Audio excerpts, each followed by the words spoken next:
Yo, for real though, it is on like Donkey Kong. They gonna be like, we should have never gave Clip a phone with screen recording capabilities. Fuck. Fortunately, where he is, the internet's slow.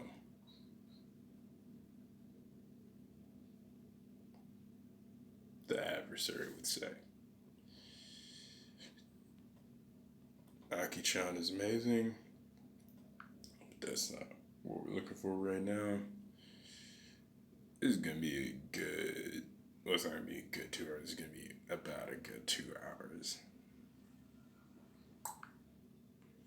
The legend. If it'll let me Greetings click. to all. There it is. Greetings to all. Welcome to the broadcast. And we're going to get right into it. We're going to talk about underground, subterranean warfare, tunnel warfare, Trying to move, history man. of the Khazarian Khaganate, the Khazarian Khagans. That's they called their kings. And of course, coin clipping and money manipulation. It's been going on since the beginning of time. They used to do it with actual clipping of coins, clipping holes, or doing things called sweating coins, sweating them. It's just basically a way of devaluing. I'm taking the camera off because audio is not letting me move it, so I'm not trying to block Chris's face. Currency. And we're going to talk to you about the history of how control of all the money by a certain ethnic group that we associate with origins going back, well, I mean, we're going to talk about very specific genetic haplogroups and how these groups, and particularly the Khazars or Khazarian Khaganate, the Pirates of the Prairie, how this group has moved around in comparison to, say, the Slavs, the British, the Aryans, all of which the bloodlines associated with the Khazarians have been around since before biblical times. So I'm telling you, for example, the R1B and the E1B and the R1A and the J2 and the J1 haplogroups, they have been together and separate, been together geographically and separate genetically for thousands of years, and there's a reason for that. And periodically, and I'm not talking about periodically like, hey, there's World War I, and then there's World War II, and then there's the Vietnam War. I'm talking about periodically over thousands of years. There have been there has been a documented warfare and conquering of back and forth between certain groups of these individuals. This is where I basically try to summarize this in All Lives Matter in chapter 19, where it's the bloodline war between white people. I'm not going to say I did a good or bad job. I'm more concerned about whether or not it was sufficient. I mean, it was the best to the best of my ability. I'm only as versed on the fucking this feud to as much as I've like educated myself on. It's like, oh, okay, so this is going on with like why the so-called Jews do what they do. They have a feud between those who would actually be of this Israelite bloodline. And will include the Edict of Expulsion or the fact that the Kievan Rus, when they first arrived in areas around eastern or western Russia and the Ukraine areas around that part of the world, that when the Kievan Rus arrived, they were vassals of the Khazarians until they conquered the Khazarians, and from that point forward, we get this is my belief. I mean, I believe that this is verified and proven. I mean, we're not going to have some sort of fact checker say X, Y, and Z. We're going to show you what we're talking about with genetic studies and historical documentation to say once the Khazars disappeared, they regrouped and rebranded themselves, or were rebranded as the Ashkenazi, the Eastern European or European Jewish population. It's basically Ashkenazi. That's the default, and they don't wish to get too specific. And also, it's Victory Day. Whatever that means, I can tell you that if these folks think that they have a victory, they have counted their chickens before they have hatched, because we will never stop fighting. We will never surrender. As I often say, Lee may have surrendered at Appomattox Courthouse, but I certainly didn't. And there was never any true surrender after the Civil War, and it's still being waged. And certainly, if they think that they have won World War II, we can tell you what the purpose of that was, what my belief the purpose of that is, and what everything throughout history is when we talk about the purpose, and the driving force behind it is the consolidation of political power. I mean, that's really difficult to argue with. And so, who is doing this? The smallest group, they're going to have the most to gain. So when these small groups infiltrate a larger population center and begin controlling, say, coinage, creating coins and lending money to the ruling class of the population that has been infiltrated. I don't really have to do a background explanation. We all know what we're talking about here, and I'm not attempting to be coy. We're all on the same page here. I mean, nobody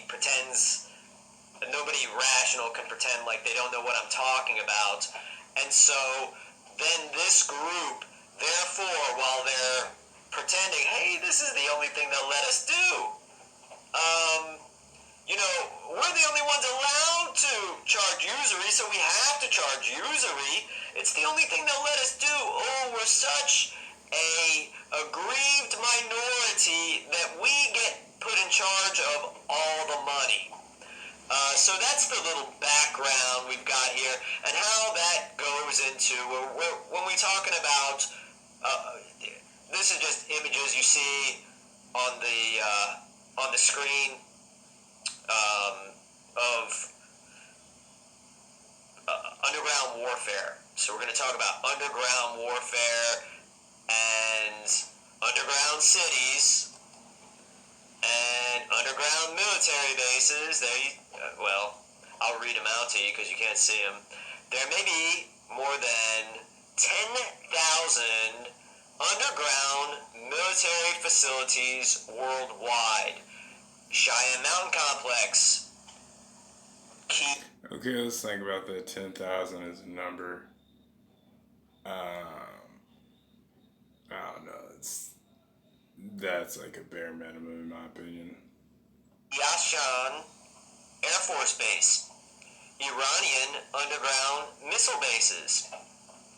Raven Rock Complex, which we have talked about many. Yeah, by that I mean like when we talk about complex, I think they got whole ass cities under. They've got civilization underground. It's not like, oh, they've got all these military complex. They've got infrastructure to transport transplanetary like transportation. Like that's what the fuck they have underground. ground. Many times, and we will talk about again, and of course we covered Cheyenne Mountain Complex as well, and Zajiva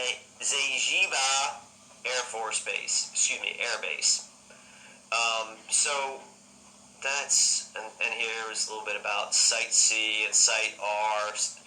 Site C is on South Mountain in Washington County, and Raven Rock Complex, that's right on the Pennsylvania-Maryland border, and that's part of Camp David. We'll get much more into that. And here what we're talking about, we'll get back to the normal stuff that we do here, as we do every week. We're not just kind of dropping, out of context narrative on anybody here. We are very much in context. We state very unequivocally every time we broadcast that all governments of the world are controlled by the same entity. We believe it is at the very top. The very small insular group is Chabad Lubavitch. We also think that there's probably a small group within Chabad that works in coordination with puppets, and we consider their puppets not only to be, and I wouldn't say puppets, they're puppets like Putin, and we've told you Putin has been replaced, and so now the media is saying Putin has cancer. There was a Saturday Night Live Weekend Update joke. I don't find this stuff funny. I mean, these individuals that we're talking about are my mortal enemies, but again, I know that God creates everything and it's God's decision, and we're going to talk about cancer weapons and biological weapons that are causing cancer, and how viruses at places like Fort Detrick, Maryland, and the Fort Detrick Monkey House, that they are creating viruses in monkeys that cause cancer, and that these are being weaponized. Now, a lot of folks have heard us and others talk about Bob Marley and how it is believed that the CIA gave Bob Marley cancer. I believe that's probable. But in any event, the information's out there, and he's not the only one. What was it? Hugo Chavez, it's believed, was given cancer or given something. Because when we say cancer, everybody knows who is informed. Cancer is like saying somebody's schizophrenic. What does that mean? They could be exhibiting, according to who's labeling cancer and schizophrenia, completely disparate symptoms, and the disease could be completely different, and it's all called cancer or schizophrenia or something like that. Something that is a virus, they used to call HIV or AIDS gay cancer. So I believe it's more like that. I believe that cancer operates more like that. That is just something that they create in what they call a virus. And there's a lot of misinformation about that out there where folks are like, viruses don't exist. Nukes don't exist. So again, there's some sort of illness that is created in a lab that is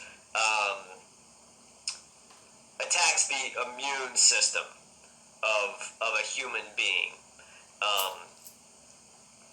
So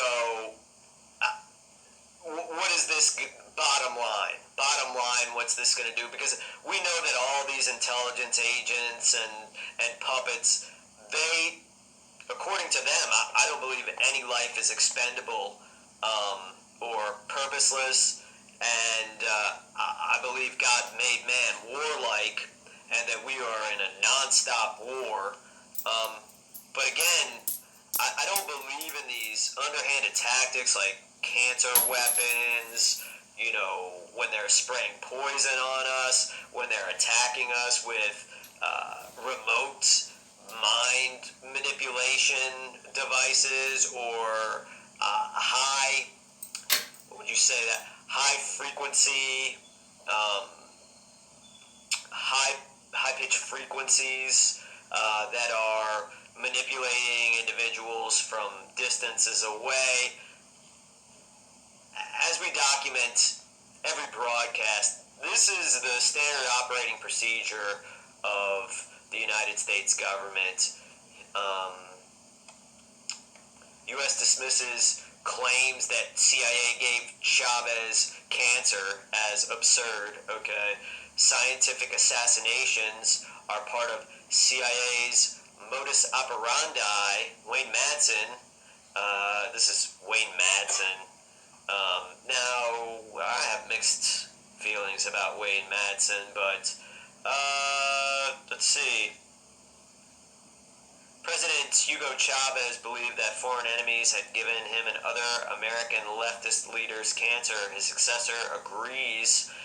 Chavez was struck in a scientific attack by Venezuela's historical enemies. No one doubts Washington's willingness to use its thousands of stockpiled doses of oncogenic and immunosuppressive viruses. Chavez said that the probability of so many Latin American leaders developing cancer at the same time was difficult to explain. The Guardian newspaper's self-proclaimed Venezuela expert Rory Carroll has glibly categorized serious changes that Venezuela's late president Hugo Chavez Frias,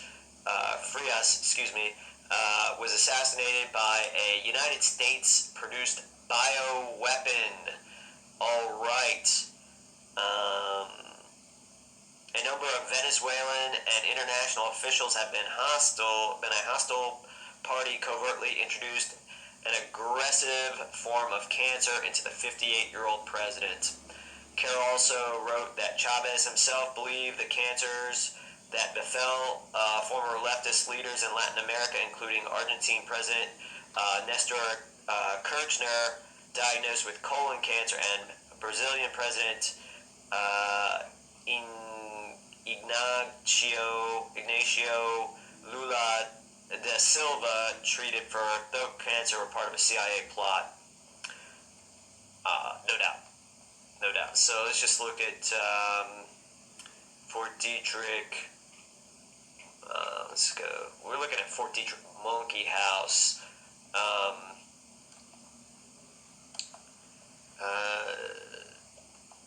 Let's look up oncology weapon.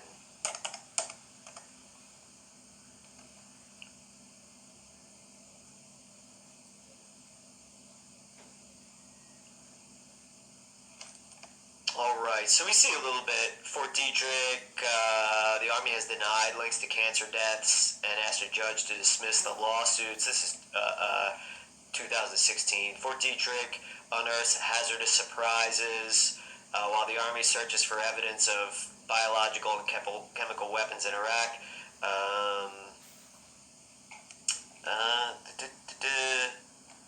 Shouldn't it remind you to hold the fucking phone? Hold up. Wait a minute. Let me get some pimping in it. No other fuck we got a messenger.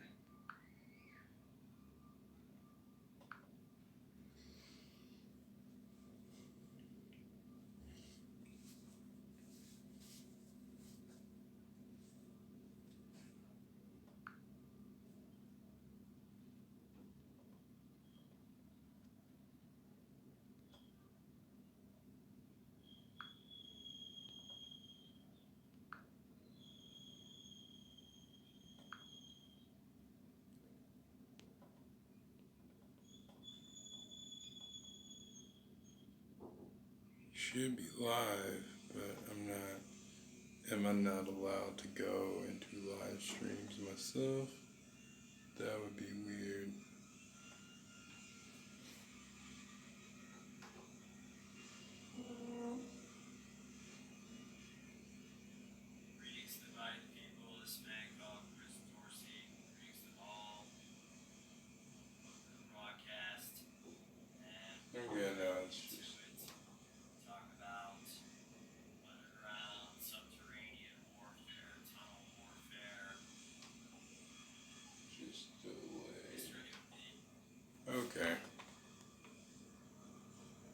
thought I got a notification that there was a new live, and I was about to say, shit, let's just go to that.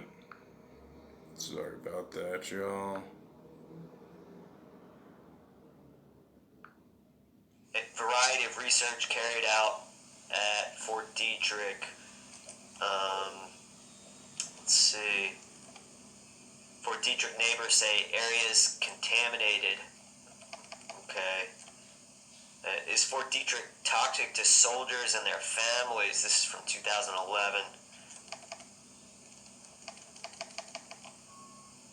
So we'll keep going on this for a little while.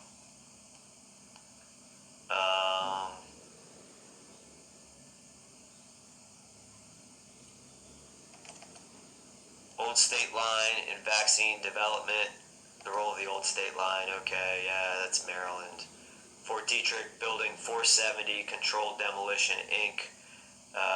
U.S. Army's former biological weapons laboratory, Tower of Doom, and that's Building 470. Let's look up Building 470. And see what we find. Anthrax production, Tower of Doom. Yep. Let's look up Monkey House, Fort Detrick Monkey House. You guys can all find this stuff on your own. I'm just telling you.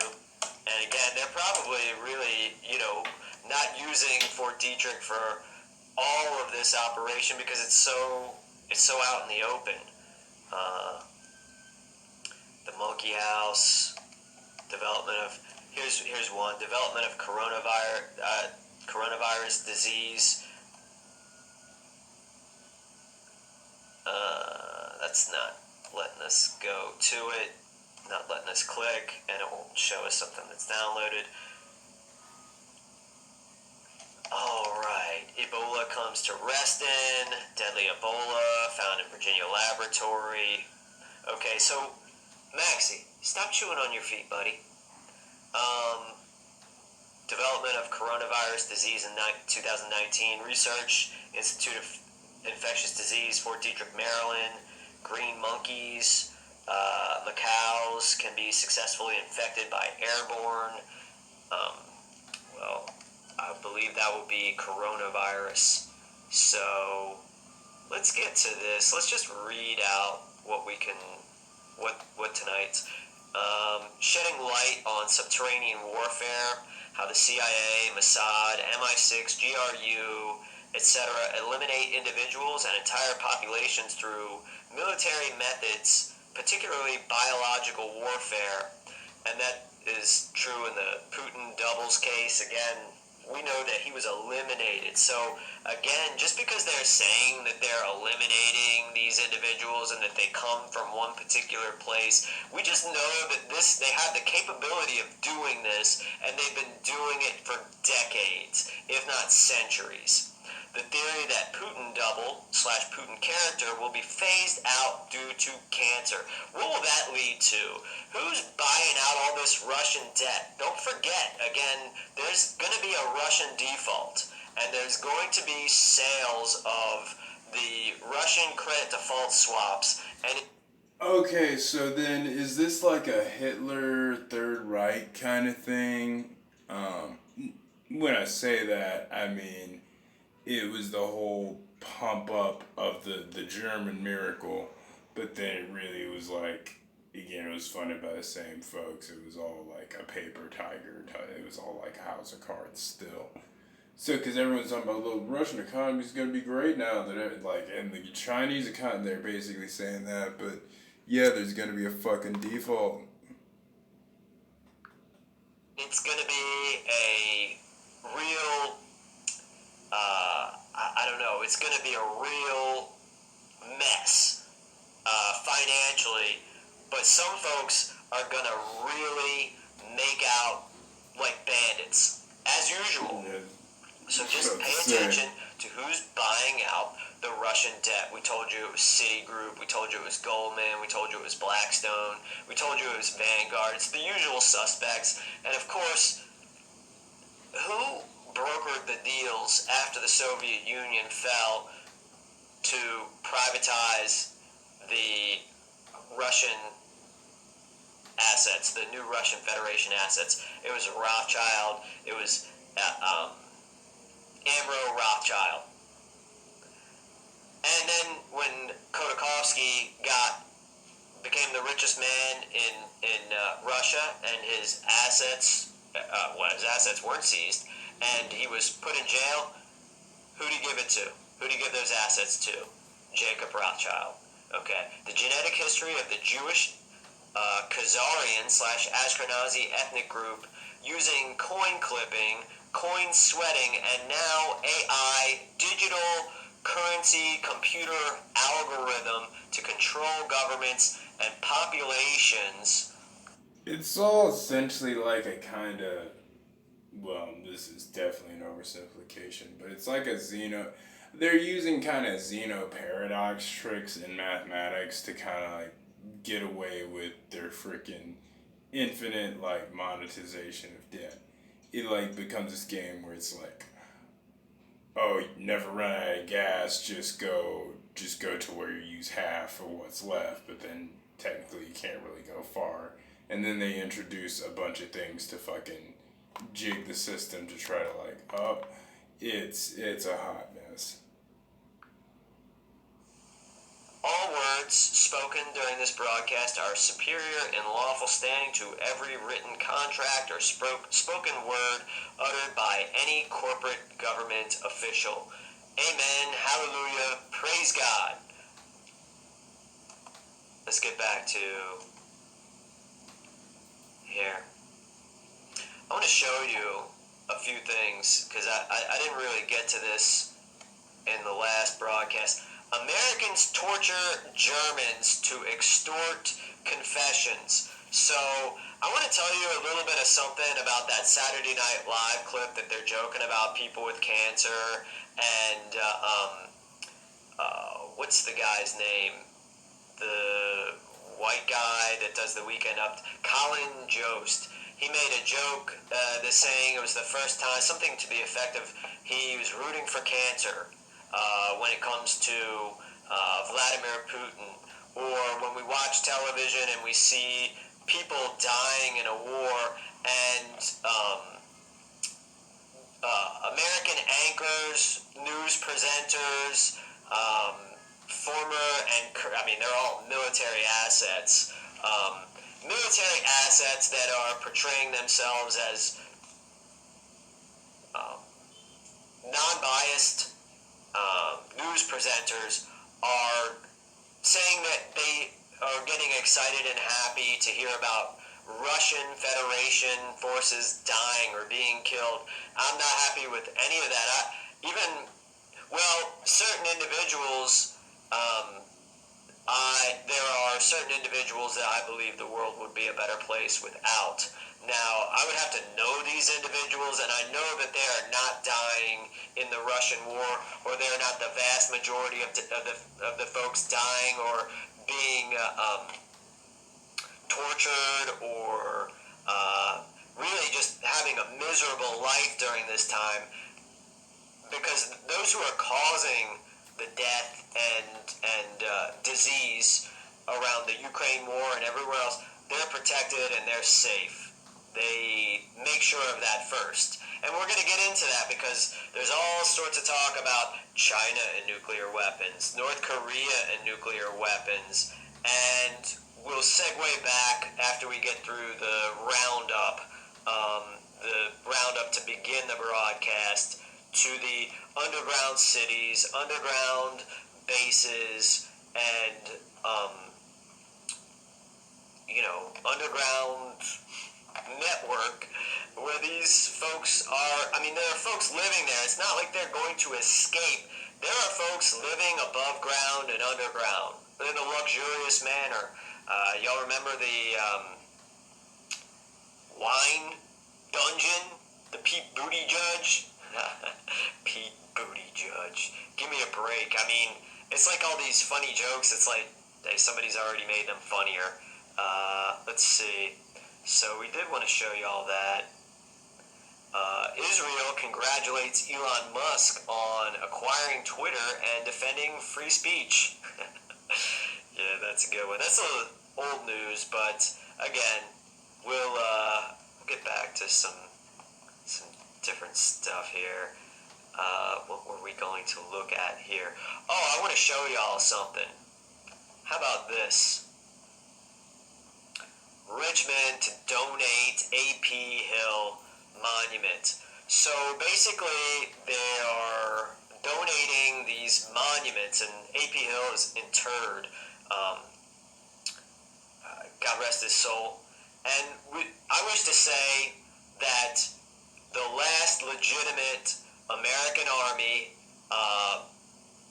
fighting in any war was the Confederate States of America Army, which was primarily, the Confederate States were almost as corrupt as the United States, and it was Judah Benjamin that took all the hard assets and the treasury of the Confederate States and escaped and started doing business with the Rothschilds and Queen Victoria when he escaped to England. So I'm not going to say that the Confederate Congress and that the string pullers of the Confederate government were any good, but I'll tell you where the war began, and that was the invasion of Harper's Ferry. And so the Virginia militia, and they were the heroes of the first part of the Confederate, or the Northern War of Aggression, I should say.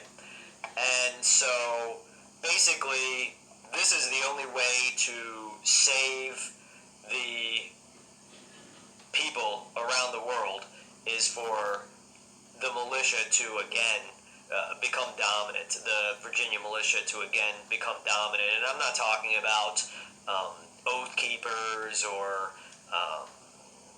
Boogaloo Boys or any of the feds that don't know anything or can't prove that their ancestors were part of the Virginia militia or even the founding stock of America. This is for taking over the most advanced and deadly weapons of war and the issuance of currency by the Virginia militia and those of individuals that are related to America's founding stock, because that's what a nation is. A nation's not just some sort of weird concept where, somebody goes, hey, we got this political idea, everybody sign on to it, and now you belong to the government. No, a nation is based in ethnicity, like it or not. And it's very funny how it's cool some of the time. Israel, ethnic nation, the best, the worst. That they can do whatever they want. Founding stock of America, the most noble, the group that is the reunification of the Israelite people, they say, no, bad. No nationalism.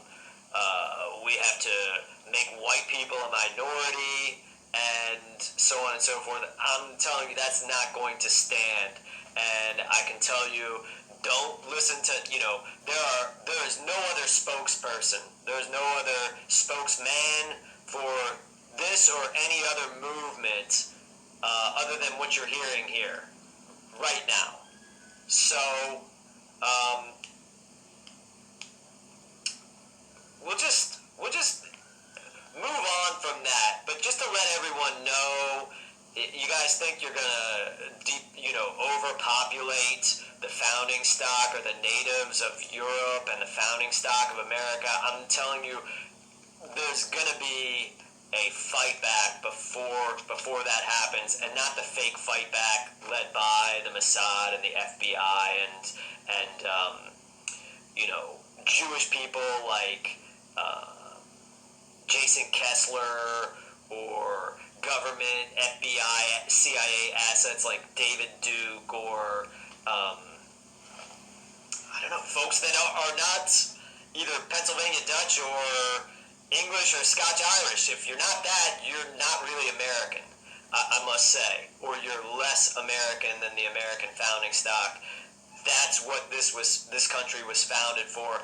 And I mean, again, Germanic. I mean, the Germanic people. It's pretty much Germanic and Slavic. Of course, that there were Slavs and all sorts of different ethnic groups that came to the United States at the very beginning. The French, certainly the Tyrolean Italians, and the Greeks, and really, we have the founding stock has all European background except for the Ashkenazi. And they have been here since, I would say, I guess they came and arrived in New Amsterdam, I guess, mostly, or that's their original foothold in the United States. Okay, so here we're going to talk about a reassessment of the Jewish story, a reassessment of the DNA evidence. And we have talked about this many times. And we like to focus on this part because it starts talking about a smoking gun for the Khazarian. I also referenced this in my book. Again, I learned about this when I became associated with Chris, or when I started listening to his information he found. And I included in my book that, hey, you have this fucking Israeli fucking academic saying that, yeah, it looks like this is where our genetics actually comes from, not from what would be the so-called Israelites of the Bible. Let's see if we can we make this bigger? Full screen. Okay.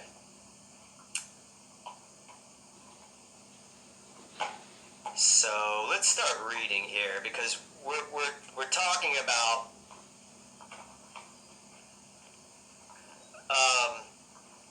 how it's verified that the Ashkenazi, that the founding stock of the Ashkenazi contains verified, irrefutable Khazarian bloodline. Okay, so let's see.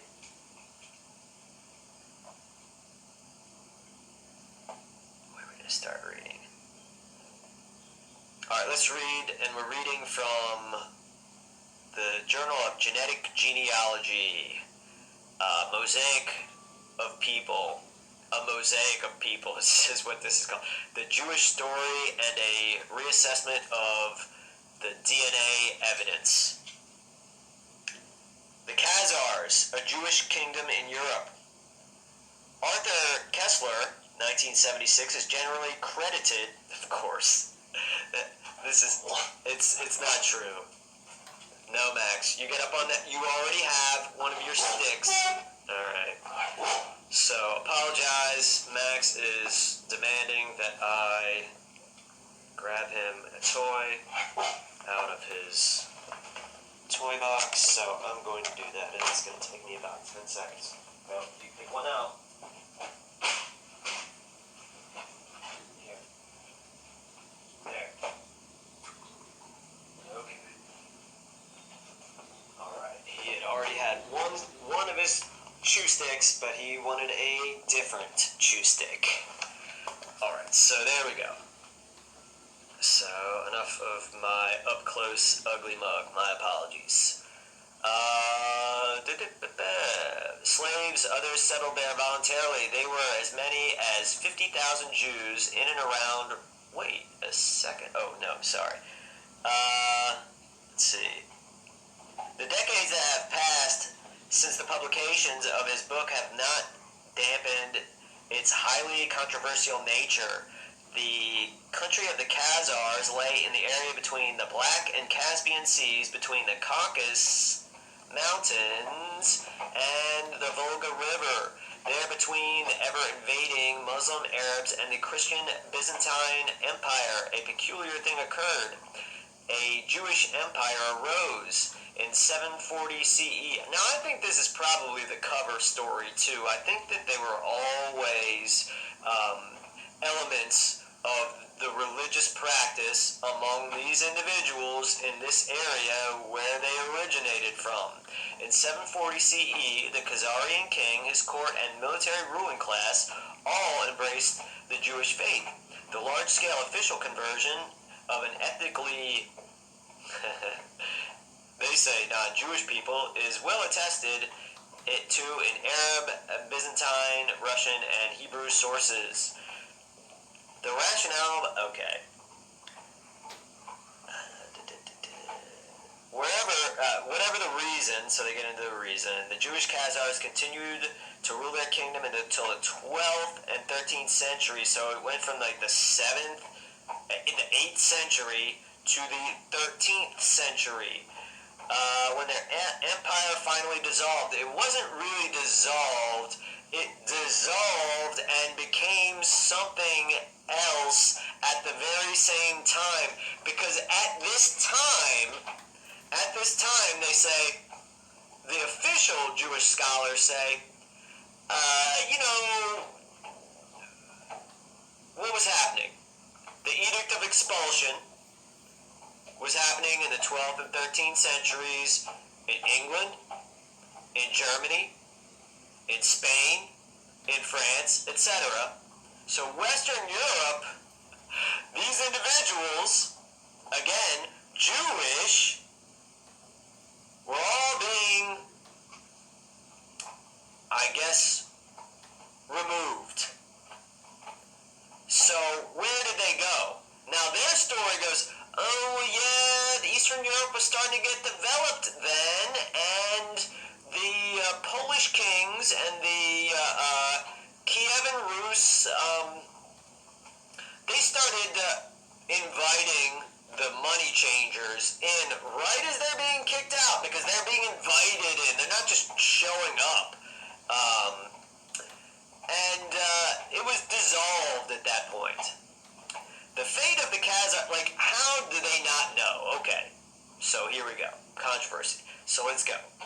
The Khazars are often described as people of Turkish stock, although such description is misleading. Although the Khazars spoke a Turkish dialect believed to be related to that spoken today of the people of Chuvash Soviet Republic.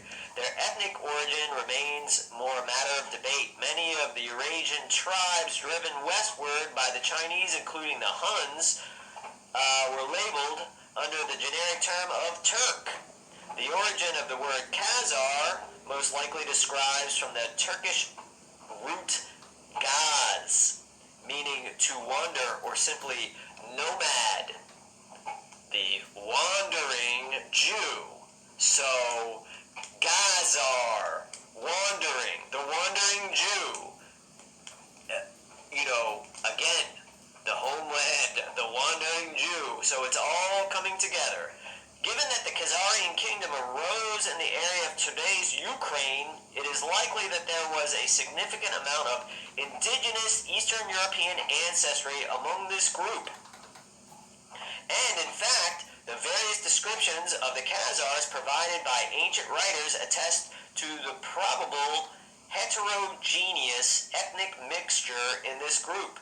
According to an 11th century Arab chronicler, Ibn al-Balkhi, the Khazars are to the north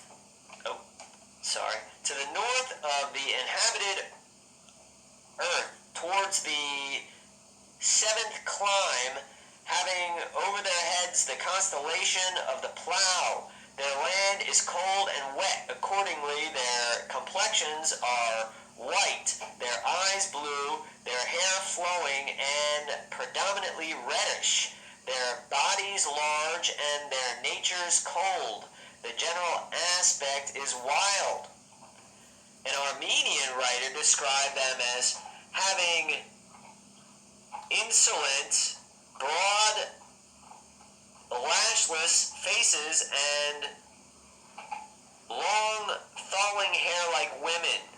A slightly more flattering picture is provided by Arab geographer Ishtakri. The Khazars do not resemble the Turks. They are black-haired and of two kinds. One called the Kara Khazars, black Khazars, Kara Khazars, black Khazars, who are swarthy, verging on deep black, as if they were a kind of Indian, and a white kind who are strikingly handsome. However, Kessler cautions the reader not to place too much weight on this description, since it was customary among Turkish peoples to refer to the ruling class as white and the lower class as black. It is clear that the Khazars were closely connected to the Huns, who themselves are an ethnic mystery. That's not, again, are the Huns an ethnic mystery? The Magyars? I don't think so. The Byzantine rhetorician,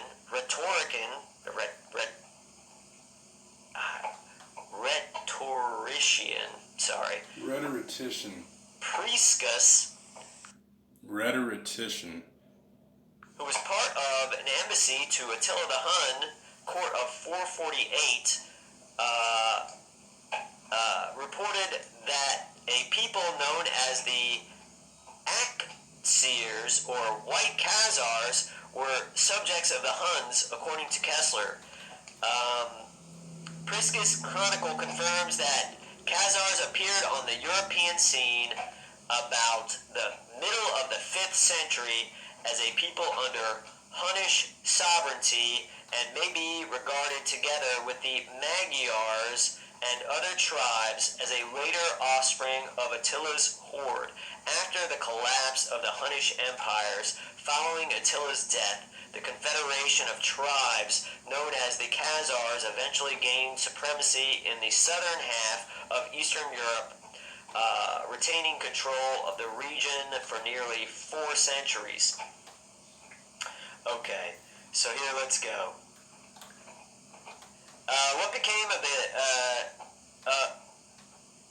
What became a matter of dispute among the historians was the fate of the Jewish Khazars after the destruction of their empire in the 12th and the 13th centuries. Kessler argued that the remains of the Khazar tribes migrated to Eastern Europe, where the greatest concentration of Jews were founded, eventually merging with the pre-existing communities. In fact, Kessler's controversial arrangement was that the Khazars emigrated in a substantial enough number to have had a significant genetic impact on contemporary Jewish ancestry. With the advent of DNA studies, the question of whether contemporary Jews could trace any part of their ancestry back to Khazars became a tantalizing mystery to try to solve. While the DNA writers attempted to close the book on this question, evidence from another important genetic study, that of the Jewish Levite priests, give me a break, made it apparent that the Khazarian debate was far from over. The DNA of the Jewish Khazarians, the other Jewish priestly caste, is known as the Levites. Like the Kohanim, Levites are recorded in the Hebrew Bible.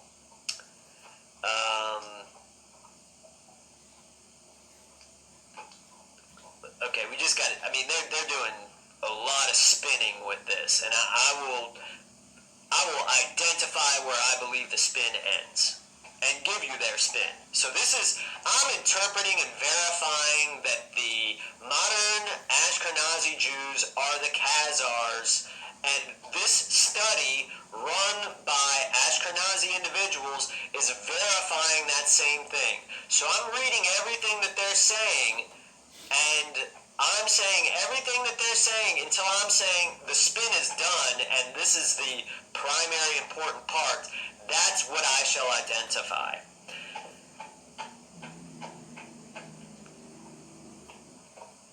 In a second study published on the Kohanim, researchers reported that despite a prior expectation, Jews who identified themselves as Levites did not share a common set of markers with the Kohanim.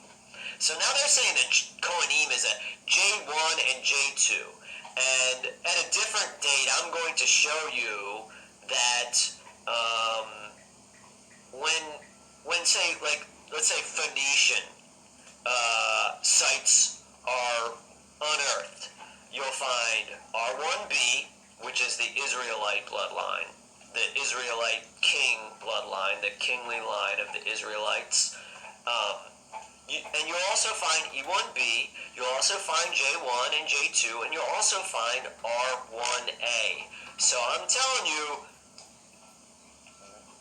these groups, like the J1, J2 haplotype, the E1b haplotype, they have been hanging around the R haplotype since the beginning of time. That we can find.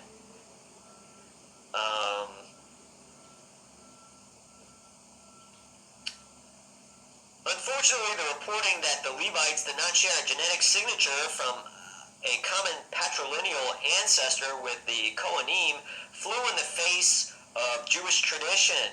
This led to some rather bizarre and disparaging explanations. It is interesting to know... Okay, we're not going to read that. At one point of fact, the Levites were shown to have a common genetic marker, just not the CMH. These markers were not even part of the same J1 haplogroup as found in the Kohanim.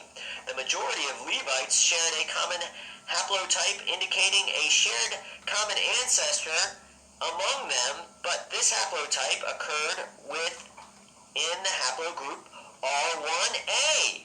And so remember, R1a is associated with the male haplotype of Eastern Europe.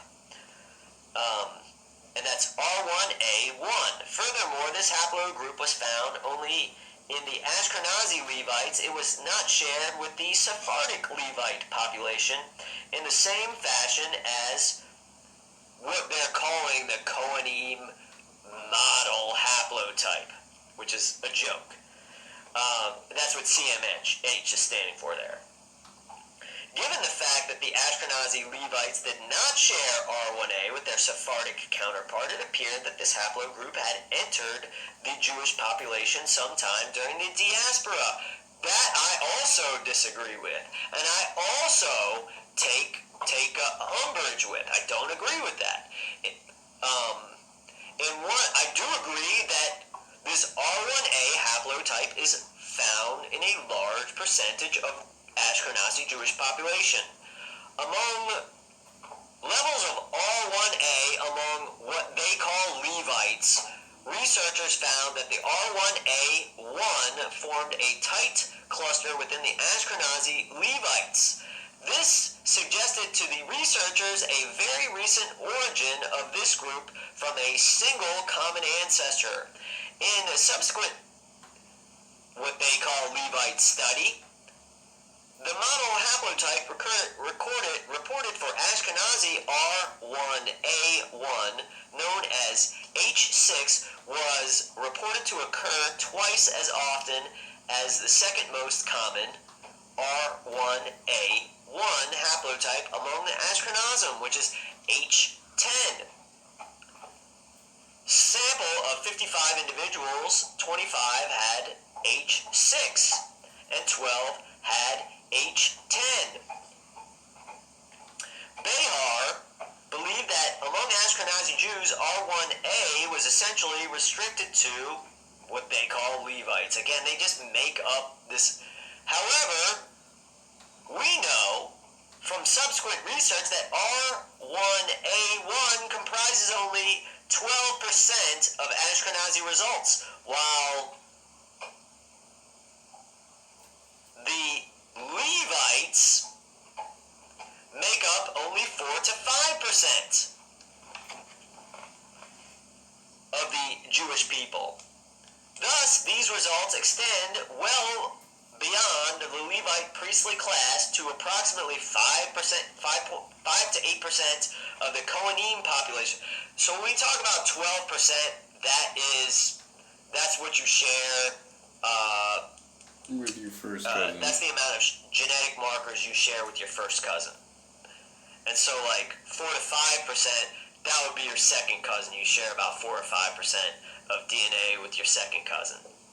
Thus, these results extend well beyond the Levite haplogroup R1A1 is relatively rare within the Middle Eastern populations, but very common among Scandinavian populations. So again, why is this important? Because the Kievan Rus, who were first subjugated by the Khazarians and then conquered the Khazarians, they're Scandinavian. That's what they come from. Rus, meaning red.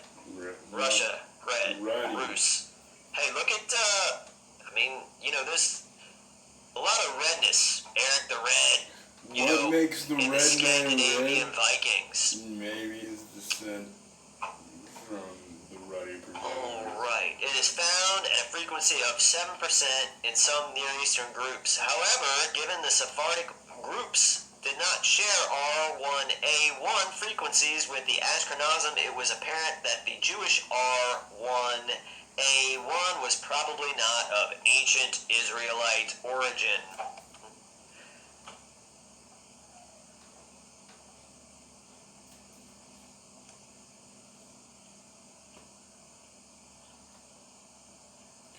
Yeah, we're just gonna cut it off here because we got an hour left. So this is like the first confirmation of the high frequency of haplogroup R1. You got first half. I was gonna call it Militia Intelligence Report for People of God, Destiny America broadcast.